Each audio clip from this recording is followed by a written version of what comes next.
जब तक उन हथियारों का इनकाउंटर नहीं होगा हम ठस से मस नहीं होंगे। हमें उनका इनकाउंटर चाहिए। एसपी साहब उनका इनकाउंटर कर दीजिए। ठीक नहीं है एसपी साहब, आपको 4 बजे तक का समय है। अगर 4 बजे तक आपने उनका इनकाउंटर नहीं किया तो पूरे हरियाणा का क्या पूरे देश का दलित समाज सड़क पर होगा। आप इतने कमजोर मत समझिए हमें। मैं आपको चेतावनी देता हूँ। सबसे पहले तो मैं उनको बताना चाहता हूँ कि जो हमारे समाज को डराना चाहते हैं, दलित समाज इतना कमजोर नहीं है कि आप जब चाहे हमारे बच्चों को कुचल दे, गोलियां चला दे। मैं चेतावनी देना चाहता हूं आपके चैनल के माध्यम से कि अगर हमारे समाज के लोगों पर अगर दोबारा गोली चली किसी पर तो हम ईंट सेंट बजा देंगे सरकार की। मैं बताना चाहता हूं कि हमें 4 बजे का टाइम दिया गया है।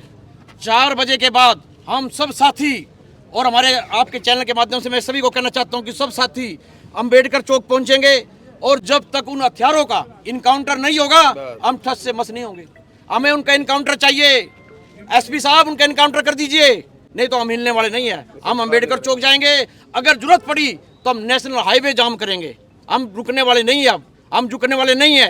अरे ये क्या बात हुई? अगर हमारे समाज का कोई व्यक्ति अच्छे कपड़े डाल लेता है, बढ़िया रहन सहन रखता है, अगर स्टेटस लगा लेता है तो आप जा सकते हो यार। ये भावना खत्म नहीं हो रही समाज से।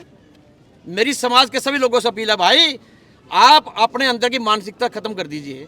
अगर कोई गरीब समाज का बच्चा अपना स्टेटस अच्छा रखता है, अच्छे कपड़े डालता है, अच्छी गाड़ी रखता है तो ये जलने का विषय थोड़ी ना है।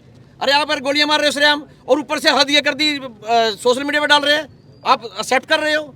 हम इतने कमजोर है? हमारा एक बच्चा खड़ा है, इनको धमकी दे रहे 4 बच्चों को कि तुम्हें भी देख लेंगे। क्यों भाई?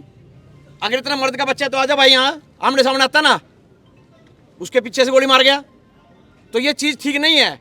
एसपी साहब आपको 4 बजे तक का समय है। अगर 4 बजे तक आपने उनका इनकाउंटर नहीं किया तो पूरे हरियाणा का क्या पूरे देश का दलित समाज सड़क पर होगा। आप इतने कमजोर मत समझिए हमें। मैं आपको चेतावनी देता हूं। और दूसरा, इन बच्चों को सिक्योरिटी उपलब्ध कराइए अभी तुरंत। अरे कल से इनको धमकी मिली हुई है? और दूसरा एक ध्यान दीजिए कि ये हथियार कहाँ मिल रहे हैं। जिसको देखो जेब में हथियार लेकर घूम रहा भाई। वैसे तो आप छोटे छोटे लोगों को यहाँ चलान काट रहे हो, किसी गाड़ी वो चेक कर रहे हो, हथियार कहाँ से आ रहे हैं? इतना नशा कहाँ से आ रहा है? ये इस पर भी रोकथाम लगाइए। और मेरी आपके चैनल के माध्यम से सभी से हाथ जोड़ के प्रार्थना है समाज के लोगों से, भाई सब लोग, ये सब का नंबर आएगा इस हिसाब से, सब लोग 4 बजे अंबेडकर चौक पर पहुंचो और अपनी ताकत दिखाओ। हम सब एकजुट रहेंगे, एक साथ रहेंगे तो इसका मुकाबला करेंगे।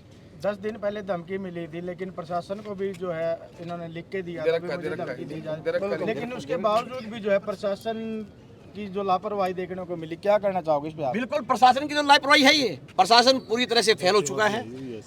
हमारे करनाल के अंदर लॉ एंड ऑर्डर की स्थिति बहुत गंभीर है। आए दिन घटनाएं हो रही है। पीछे एक महिला को गोलियां मार दी, पीछे भी बता रहे थे कि वो वाल्मीकि समाज का लड़का था एक हमारे, उसको भी वो भी उसमें भी कुछ नहीं हुआ आज तक। तो ये सब चीज़ें जो है ना जी, इनको देखते हुए हम सब्र का घूंट पी रहे हैं। अरे हमारा यार क्यों इतना हमारे को परेशान कर रहे हो? हम तो मेहनत कश लोग हैं, मेहनत करते हैं, आराम से रहते हैं, हम तो किसी को छेड़ते ही नहीं। लेकिन आए दिन इस तरह की घटनाएं ये बर्दाश्त नहीं करेगा समाज। और मेरी तो सभी से प्रार्थना है हरियाणा के लोगों से कि भाई एक इस बार करनाल में ऐसी मुहिम छेड़ो कि इनको पता लगे कि भाई दलित समाज के आदमी पर, वाल्मीकि समाज के आदमी पर गोली चलाना कितना भारी हो सकता है। प्रधान जी एक बात और हम कहना चाहेंगे, लगातार 2-3 साल हो चुके हैं, जब भी कोई वाल्मीकि समाज का जागरूक साथी आगे आता है, चाहे समाज सेवा में हो, चाहे पॉलिटिक्स में हो, भाईचारा बढ़ाने की बात करते हैं तो उनको टारगेट किया जाता है। कई ऐसे मामले आए जिसमें एनकाउंटर या मर्डर हुए हैं, तो प्रशासन का जो रवैया काफ़ी ढीला रहा है। बिल्कुल, देखिए प्रशासन का रवैये के कारण तो ये हो रहा है। अगर प्रशासन सख्त होता, सबको पता है आजकल इतना है, ये भी पता लग जाए जहाँ से वो वीडियो भेज रहे हैं ना यार, उसकी आईपी निकलवा लो आप इंटरनेट का, किसका आपका वाईफाई का आईपी निकल जाता है, किस कंट्री में बैठा हुआ है। ये तो छोटा सा काम है।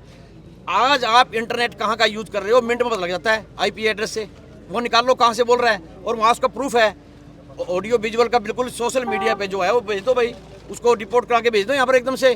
कोई बड़ी बात नहीं है ये, अगर ये चाहे तो। लोकल है इंडिया तो में, बाहर नहीं अगर जहाँ से उसने भेजी है इस तरह से, अगर कहीं भी इंडिया वो तो पता लग जाएगा कहीं से भी जहाँ से उसने वीडियो भेजी है। यहाँ बाहर तो जब वो तो पुलिस का काम है ना ये पता करना। अब हमें तो कोई आईपी एड्रेस देगा नहीं ना। अब हमें कौन आईपी एड्रेस देगा उसका, उसके वाईफाई का, इंटरनेट का, कि कहाँ का रहने वाला है ये, कहाँ से कर रहा है ये। लेकिन अगर कोई भी व्यक्ति कहीं से भी कोई भी व्हाट्सअप यूज करेगा तो उसके आईपी एड्रेस से तुरंत पता लग जाता है कि भाई ये फला फला गांव से आया है। तो ये सब चीज़ें जो है ये समाज देख रहा है, हम बड़े आक्रोशित है, दुखी भी है कि एक नौजवान, अभी उसकी शादी हुई है, वो हमारी बेटी छोटी सी बेचारी 8 महीने की शादी हुई है, अभी उसकी। आदरणीय साथियों, कुछ समाज के लोगों के, आप भी प्रबुद्ध लोग हैं, उन